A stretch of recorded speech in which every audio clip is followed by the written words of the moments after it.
mais um podcast do Fabricando Ideias aqui no ar com você.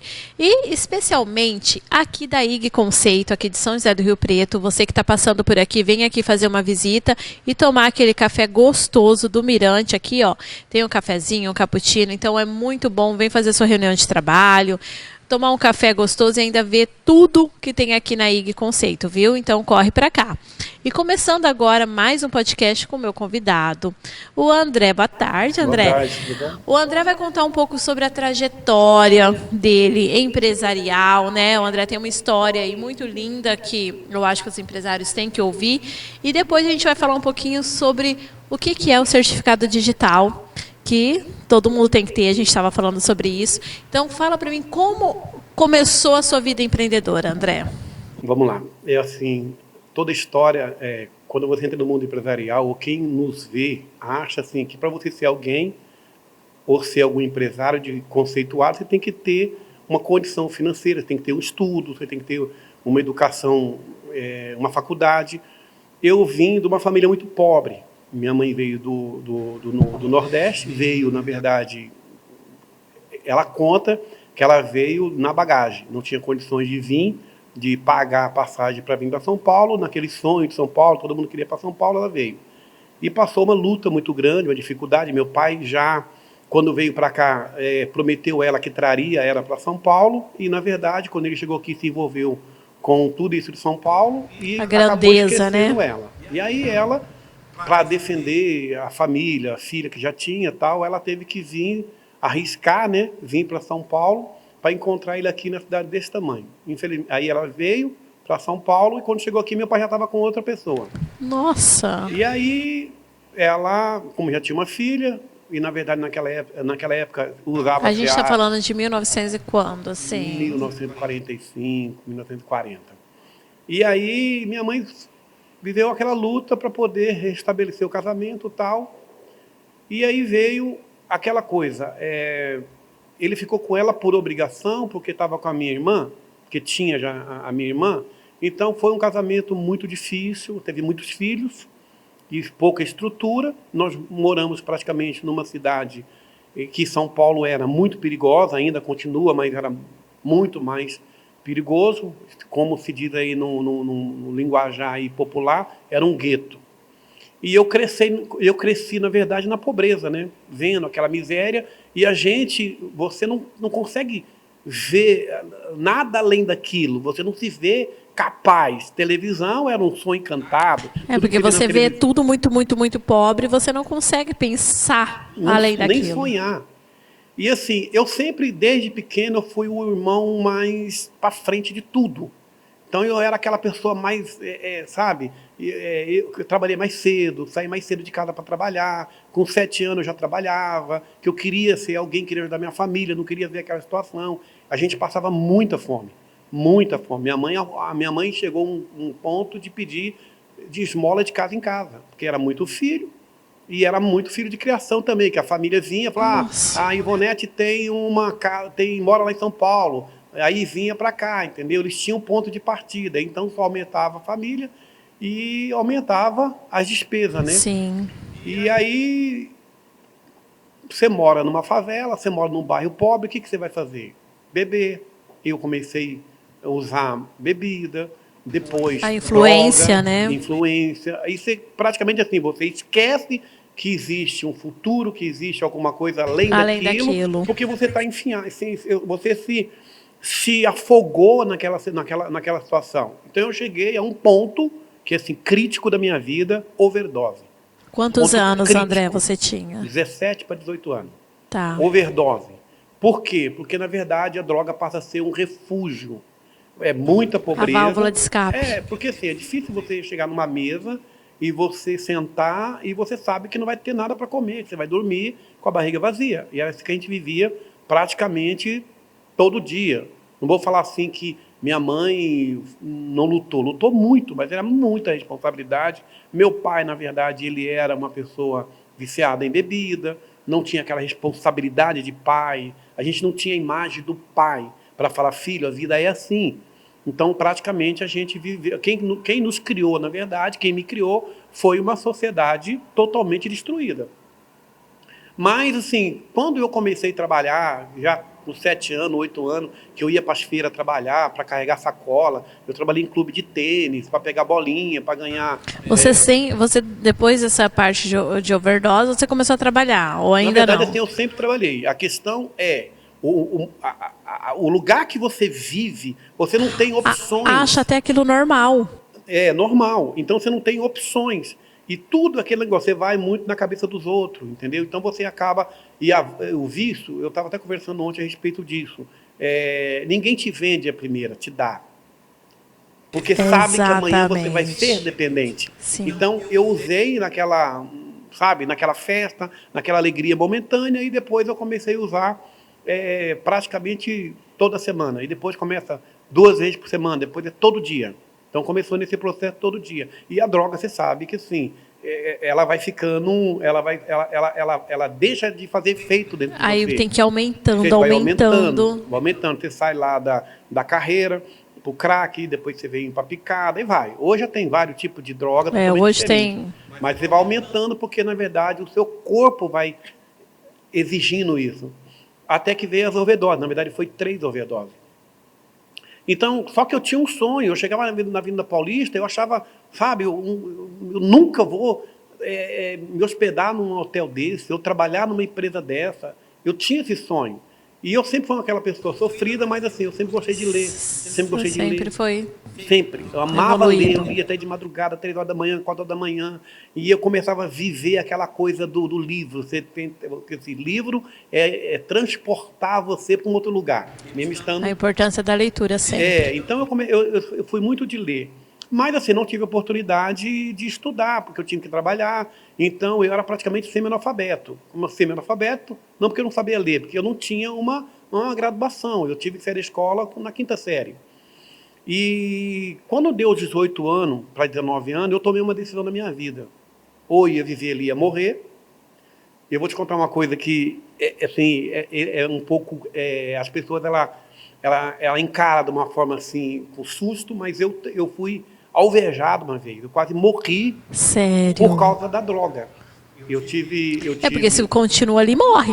Eu tive numa festa, e na festa, como a gente andava bem vestido por causa de alguns furtos que a gente fazia, as pessoas achou que a gente era burguês e tentou nos roubar, e lá houve um problema, uma troca de tiro. E eu fui alvejado na cabeça e nas costas. Eu cheguei no hospital quase morto. E como eu ia ser preso, eu tive que fugir do hospital. O médico fez lá, tirou a bala, tal, fechou e falou para me esperar para fazer o BO. A hora que ele virou as costas, eu Quer dizer, fui você teve embora. uma segunda chance de vida. Então, para você ver, assim, se eu falar para você hoje, eu cheguei aqui, mas como que foi? Como que eu cheguei onde eu cheguei hoje? Óbvio que você tem que passar, nem todo mundo tem que passar, mas eu falo assim, é o que está dentro de você. Mas aí depois desse dia, foi aí que você teve a virada de chave? Na verdade, a minha virada de chave, porque assim, tomar tiro naquela época era status. Ser preso era status. Tomar Você tiro tá era status. brincando. Era status. Então, assim, para mim, eu tive um respeito de todo mundo. Todo mundo Dentro da sua comunidade. dentro da comunidade. Então, assim, eu cheguei a uma época lá, era Capão Redondo, eu cheguei a uma época que eu era reverenciado por todo mundo me respeitava. Ó, não mexe com o olho de gato, não mexe com ele. Ó, essa menina é namorada dele, não mexe com ela. Olho de gato. Então eu tinha essa. Isso faz a gente ficar mais preso. No lugar. Preso aquilo, Sim. entendeu? Quando eu tive as overdose, eu entendi que assim, eu me vi totalmente fragelado. O que eu pensei na última overdose? Na última overdose, antes minha mãe já sabia, ela falou, filho, eu sei que um dia alguém vai bater nessa porta aqui e vai falar assim, olha, dona Ivonete, teu filho está na viela morto. Minha mãe não tinha esperança. Então eu cheguei nela e falei, mãe, estou morrendo. Eu estava no começo da 3ª overdose. É como se você sentisse a sua alma saindo do corpo. Eu senti o meu corpo caindo.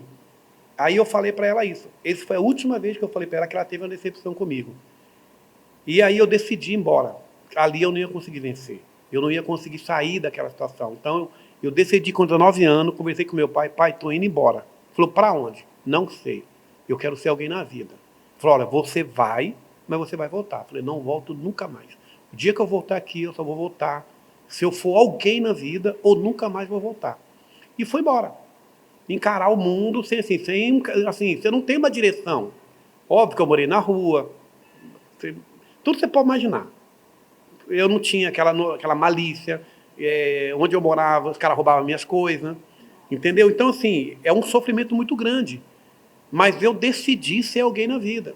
Então, eu comecei a trabalhar e estudar. Eu falei assim, eu tenho que voltar a estudar, porque eu não vou conseguir entrar em lugares, você precisa pelo menos uma educação. Sim. Não é a faculdade. Eu não tinha educação de casa. Então, você tinha que ter uma educação de saber conversar com as pessoas, saber entrar, saber sair. Então, eu voltei a estudar. E não é fácil você, com 20 anos, 19, 20 anos, você voltar para a quinta série. Então, eu comecei a fazer telecurso segundo grau que tinha na época, para mim poder pular alguns degraus, para poder já ir para o primeiro ano. E aí comecei a estudar. Aí foi minha jornada de estudar e de trabalho. Eu cheguei a uma fase da minha vida que, assim, você não tem para onde correr.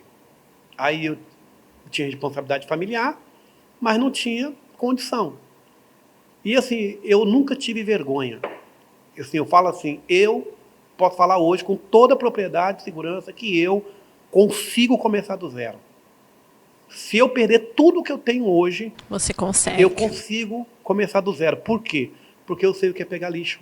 Eu fui reciclador, eu peguei lixo na rua, eu abri saco de lixo. Mas isso que é o empreendedor de verdade, que ele começou de baixo, que ele sabe para mandar, como que é para mandar, ele sabe fazer, não é isso? Quer dizer, faço o que eu mando e faço o que eu faço. Exato. Então, na cabeça das pessoas, é que a gente tem o seguinte, quando você tem uma condição, você já nasceu naquela condição herdada você herdou dos seus pais, se um dia você perder, você tem a depressão, você tem a dificuldade, mas a gente não, por quê?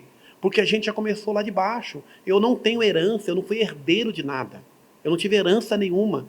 Então, tudo aquilo que eu construí de baixo, e tem várias vertentes. Porque, assim, eu tenho que olhar para as pessoas e não me ver melhor do que ela e nem acima dela. Porque eu sei de onde eu saí. E eu sei que eu posso voltar. Porque a vida da gente é assim. Você passa, eu vou falar isso ao longo do podcast, mas você passa momentos difíceis no meio empresarial, no negócio, você encontra pessoas que ela está junto com você. Porque mesmo quando você está bem estabilizado, você encontra pessoas assim que querem te destruir como sendo amigo, não é? Aí começa, porque lá quando você estava por baixo, você tinha todo esse pessoal, drogas e tal, mas quando você tá bem, tem as pessoas disfarçadas também, não tem? Porque assim, quando você pega assim o pedreiro, ele tem seu ajudante. Obviamente que o pedreiro quer fazer daquele ajudante um bom pedreiro. Mas aquele ajudante, na verdade, ele se sente o pedreiro e ele abandona aquele cara que está junto com ele para ser um pedreiro, um mau pedreiro. Então você pega as pessoas que trabalham com você hoje, ela trabalha olhando para ver o que ela pode fazer para chegar. Só que assim, você não entende que você teve um começo e é esse começo que te edificou. Entendeu? É a base. Às vezes o seu sofrimento, ele é base. Porque se você não sofrer, você não dá valor. Se você tem as coisas fáceis, você não dá valor. Então o sofrimento, eu vejo que ele é base. Ele te dá uma estrutura. Eu falo não só base, é base moral. Eu tenho que olhar para as pessoas e ver ela como eu, que ela também tem capacidade. Então eu olho para as pessoas e falo, não, ela tem capacidade, eu vou investir nela. Eu vou dar uma chance para ela, 2, 3, 4, 5, 6, porque eu tenho que ver nela que ela tem capacidade. Exatamente. Porque quem me via lá atrás não ia falar para mim que eu tinha capacidade. Minha mãe achou que eu não tinha capacidade. E aonde... Mas o dia que eu voltei para casa, ela chorou. Ela falou, filho, eu ia perguntar. Você me perdoa. Aonde... Eu não consegui te olhar desse jeito. E aonde foi que surgiu sua primeira empresa? Nesse momento. Aí você trabalhou para todo mundo, você foi... Eu fiz uma coisa que poucas pessoas fazem. Quando eu trabalhei na televisão, eu ganhava muito bem. Vou dar um exemplo hoje, um salário hoje de 18 mil. Na época era 4.500, há 20 anos atrás, era 4.500. Vamos supor que hoje seria 18 mil. Só que eu queria ser alguma coisa. Eu não queria ficar a vida inteira trabalhando. E eu tomei uma decisão que assim, contraria muita gente. Até minha mãe. Contraria. Você deixa um serviço daquele que em São Paulo poucas pessoas têm, pessoas, não de onde eu saí. Eu liguei para o meu diretor e falei assim, eu quero que você me mande embora. Das duas empresas. Como assim? Eu quero que você me mande embora. Eu quero sair. Você quer sair das duas? Quero sair das duas. Pedi demissão, sem receber nada. Sem receber nada. Porque você pede demissão, você perde o seu direito quase todos. E aí um dia, eu olhei para o céu e falei, Deus, e agora? Eu não tenho nada. O que eu vou fazer? Nada. Estou começando do zero. E uma pessoa um dia falou para mim assim, ó, nós estamos fazendo aqui uma arrecadação de recicláveis para a escola, para poder gerar fundos para comprar uniforme para as crianças. Eu não estava fazendo nada, então eu falei, vamos pegar, né? Então eu ficava lá pegando reciclagem até 2 da manhã, meia-noite. Então aí tinha aquele monte de reciclagem, eu não sabia o que fazer, mas eu li no jornalzinho, compra-se reciclagem. Aí eu liguei para o rapaz e falei, ó, estou com reciclagem aqui, vocês compram? O cara falou, compro. Aí ele foi lá, pesou tal, na época, eu não sei se foi R$20, R$18, ele falou, mas dá dinheiro isso? Se eu juntar, você vem buscar? Aí ele tinha uma carrocinha com a balancinha, então eu venho buscar. Aí, todo dia eu ficava na rua, até 4 horas da manhã, 3 horas da manhã, arrumava uma bicicleta e comecei a pegar, e eu juntava, o cara vinha e me dava dinheiro e tal. Com 3 meses, eu comprei uma perua. 3 meses. Eu juntei dinheiro, fui no cara, ele tinha uma perua na época, vendendo a R$1.200. Falei, você me vende essa perua? Te paga em 4 vezes de 300. Falou, vendo. Ela estava quebrada a parte de baixo, eu mandei soldar, ele me vendeu. E aí eu já comecei a pegar mais, o volume mais, vender mais. Como o volume era muito grande, eu falei assim, poxa, se eu posso pegar, eu tenho dinheiro e o cara compra, eu vou começar a vender. E eu fui lá aqui em Rio Preto, isso foi em Rio Preto. Eu cheguei aqui na Folha de Rio Preto e falei assim, você faz para mim um comercialzinho, um anúncio de reciclagem? Aí eu pagava aqueles anúncios na compra. Lembro, no jornal, né? Com o número de telefone e tal. Eu tinha comprado uma balança e as pessoas me ligavam, eu pegava o carro e ia lá e comprava. Aí onde tira essa questão empresarial? Eu falo assim, eu tirei a minha ideia do lixo.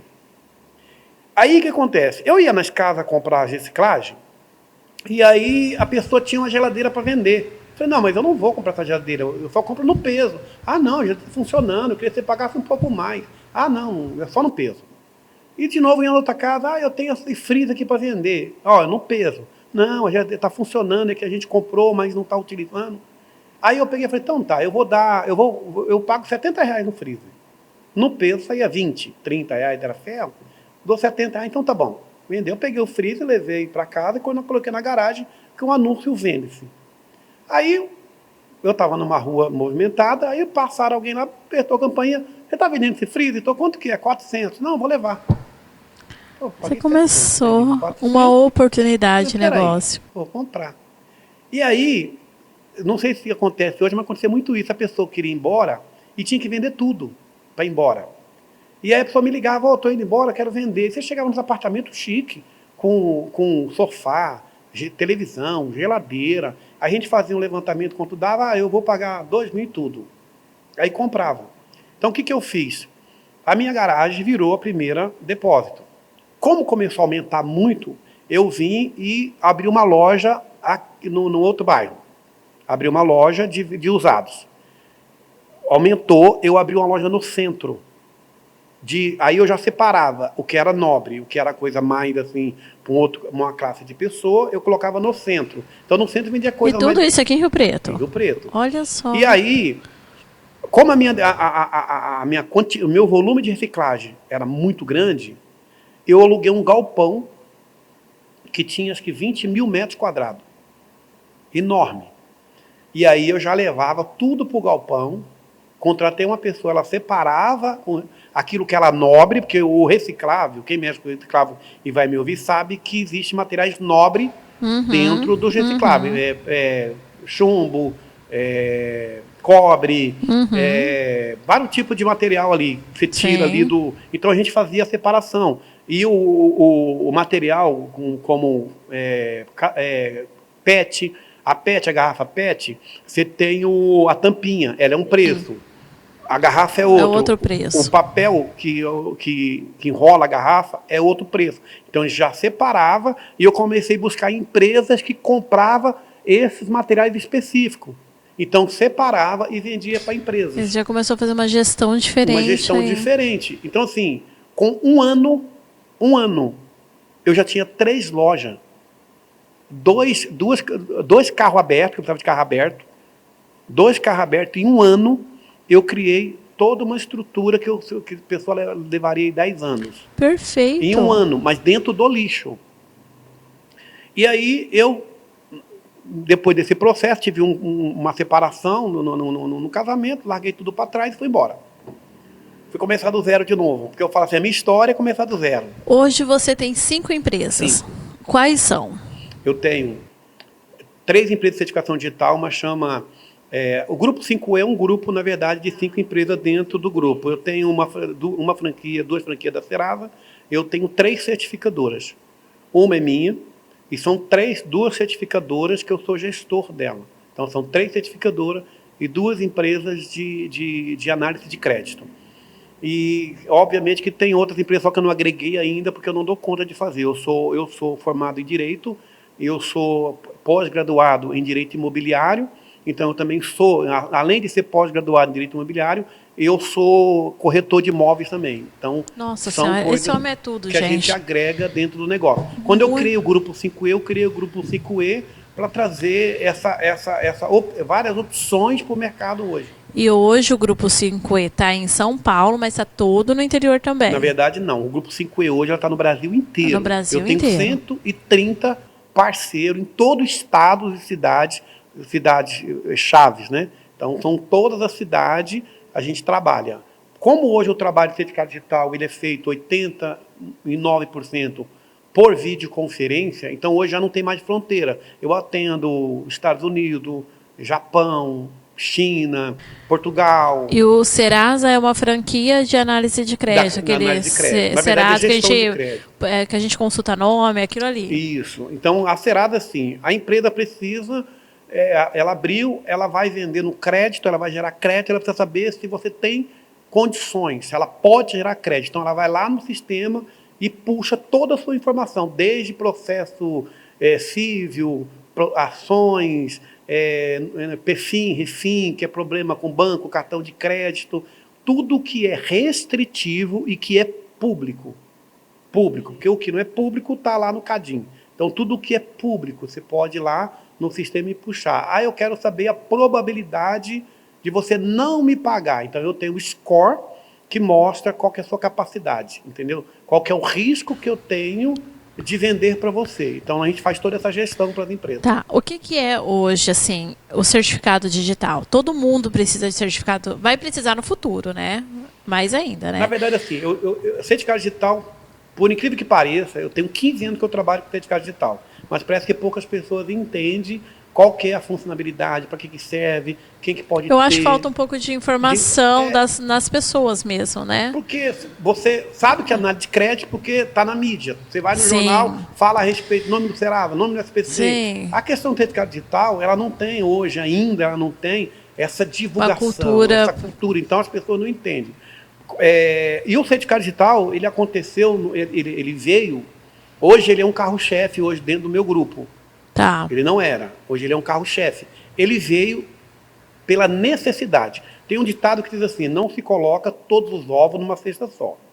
E essa é a minha cultura, todos os ovos, porque a gente aprendia com os gestores, não, você tem que focar num negócio só, porque senão você sai do trilho, porque senão você não cresce nem aqui nem ali, e a cultura que vem dentro de mim. Só que é uma cultura mentirosa. Porque se aquela empresa passa por uma dificuldade, a sua base está nela. E aí, quando veio a pandemia, porque assim, a pandemia ela foi ruim para muita gente, porque perderam vida, mas a pandemia, ela fez pessoas que não se conheciam se conhecer, superaram, pessoas elas criaram forma de conseguir minimizar o problema, entendeu? Então, quando chegou na pandemia, eu tive um prejuízo de mais de 150 mil reais.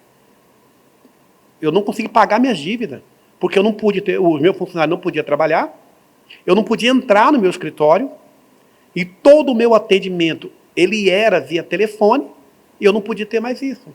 Então, da noite para o dia, eu dormi e acordei praticamente falido. E aí você tem que arrumar uma coisa agora. Eu tenho funcionário para pagar. Eu, graças a Deus, nunca tive problemas trabalhistas, zero. Em 20 anos, eu não tenho um problema trabalhista. Eu sempre priorizei o funcionário. Antes ele comer do que eu. Então, a prioridade sempre foi ele. Então, quando eu tive esse prejuízo, eu não deixei nenhum funcionário, não mandei embora, mas eu segurei ele, todos eles. Tanto é que hoje, os meus funcionários daquela época são meus parceiros hoje. Então, por isso que eu falo assim, é importante você reconhecer. Sim. Eu não falo de vulnerabilidade. Eu falo assim, a gente tem que ter uma responsabilidade muito grande, claro. E aí o certificado digital, nessa época, é quase... Eu vou te contar uma historinha para você entender. Ai, conta. Eu era gestor na área de análise de crédito, fui numa empresa, tudo é um aprendizado. E eu fui apresentar o meu serviço para essa pessoa. Ela foi, me esnobou, não preciso disso. Eu só atendo a usina tal. 99% de todo o meu matéria-prima é vendida para ele. Beleza, você sai de lá, né? Tem cliente que faz isso. Ele me ligou para mim lá. Eu cheguei lá na empresa, aquela empresa enorme, não tinha ninguém. E ele estava lá em cima no escritório. Lembra daquela página da amarela?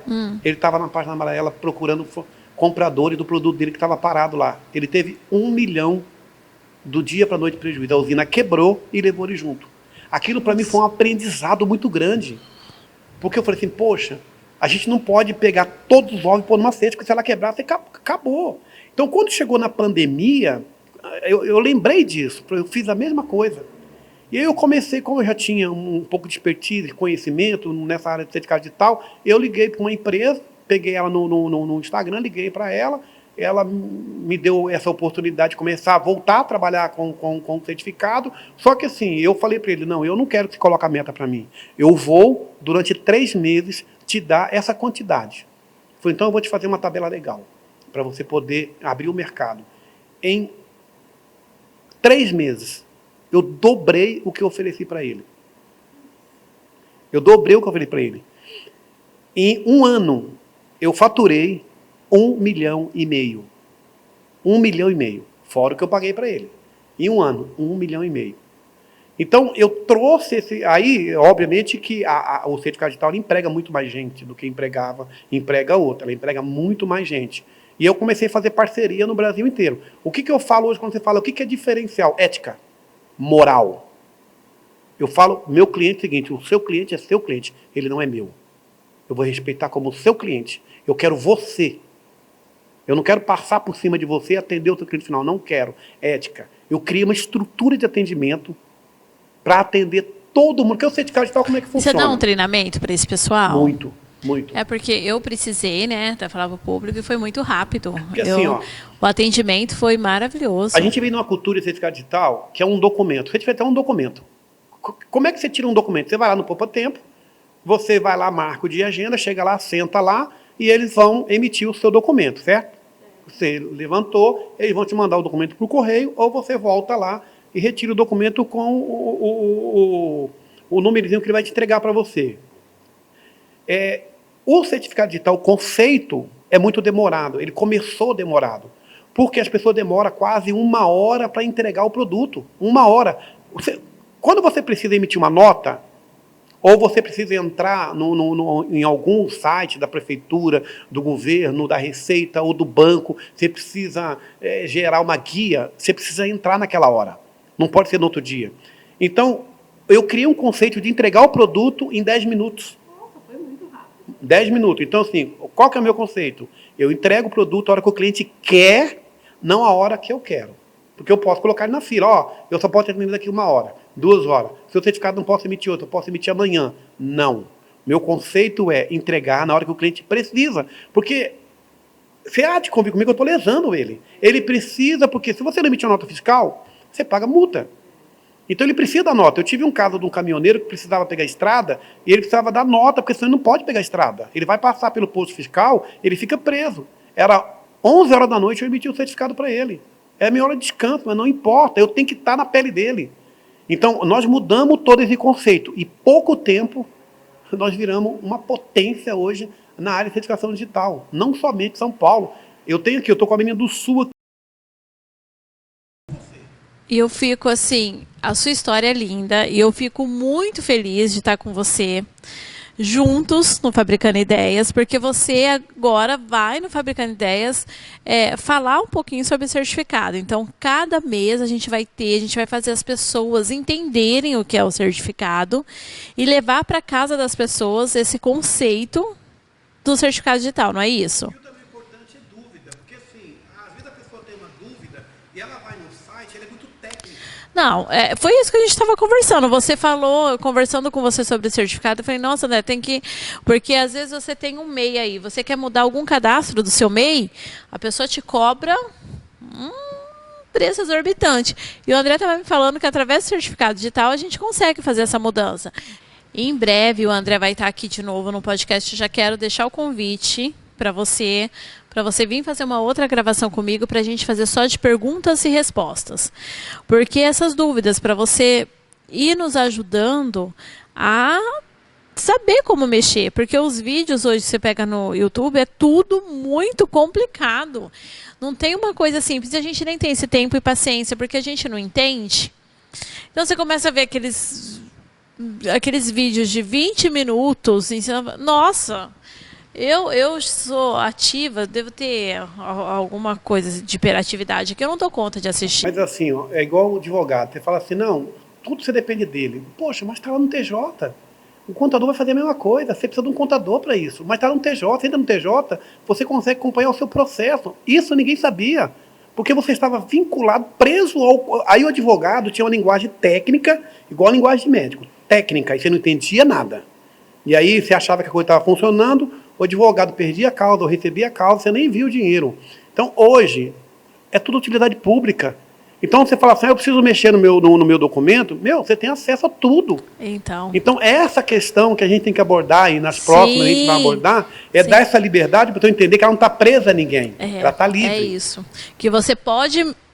ir lá, entrar lá, fazer o que você tem que fazer ali, sem precisar do advogado, sem precisar do contador, sem precisar ficar preso a essas pessoas, né, André? Óbvio, tem coisa que é específica, precisa, mas tem coisas que não, você não precisa ficar preso. Hoje, todos os meus processos, óbvio que eu tenho um pouco de conhecimento, que eu me formei na área, mas todos os meus processos, eu não preciso entrar com a OAB, com o número da OAB, eu só entrar lá com o meu CPF, eu vou ver todos os processos, se tem processo contra mim, como é que está o andamento do processo, é público. E é a mesma coisa do certificado digital. As pessoas não sabem o que é o certificado digital, para que serve. É isso que nós vamos abordar nos próximos... E é utilidade pública. Utilidade pública. Porque o certificado digital é vida, gente. Eles vão falando aqui, tem a sua representante aqui em Rio Preto, que fala muito com a gente, né, Juliana? Mas isso aí você consegue fazer como? Como assim? Então é isso que eles vão trazer no programa, é isso que eles vão trazer aqui no podcast. Em breve você vai ver o André aqui de novo, explicando para a gente detalhadamente, né, todas as funções do certificado digital. Quero te agradecer a presença. Quero falar mais uma vez para você pessoalmente. Seja bem-vindo ao Fabricando Ideias. Né, assim, eu estou muito feliz com a sua participação hoje, com a sua história. Virei sua fã. Eu acho que incrível a sua trajetória. Assim, você está de parabéns. Tudo que você construiu aí na sua vida. A sua história de vida é linda. É linda. E assim, muito obrigada por confiar no meu trabalho, por estar comigo no programa e vir junto comigo nessa. E uma coisa também que é bom frisar é o seguinte, as pessoas têm que entender que ela é capaz. Ela só não, o nosso erro é querer olhar para as pessoas para saber o que as pessoas vão pensar. O maior erro nosso hoje, a gente não faz as coisas porque a gente fica, principalmente gente do interior, cidade menor, ela fica preocupada com o que as pessoas vão pensar. Eu estou aqui por isso, porque eu não deixei, eu não olhei para trás, eu não quis saber se as pessoas iam falar, e falaram. Eu teve irmão que falou para mim que eu era lixeiro, não importa, eu cheguei onde eu cheguei, obviamente pelo trabalho, pela garra, por não desistir, tem pessoas que vão nos ouvir, ela vai enxergar isso dentro dela, ela é capaz, é capaz. Então todos são capazes, todo mundo nasce com capacidade. É isso que a gente quer levar aí para vocês hoje. com a história do André. Muito obrigada novamente. E nós vamos fazer um podcast aqui só de perguntas e respostas sobre certificado digital. Já fica o convite para você ir lá nas nossas redes sociais e já ir mandando a pergunta de vocês, né? Desse mundo novo que a gente está descobrindo, que a minha geração tá começando agora a entender esse negócio, né? A molecada já, né, já entende mais fácil. Acho que a nossa geração é mais assim, presa, mas a gente vai aprender a mexer com certificado digital porque é uma coisa do futuro, gente. Tem que aprender, não é, André? Muito obrigada. Fica ligado no nosso próximo podcast e até lá.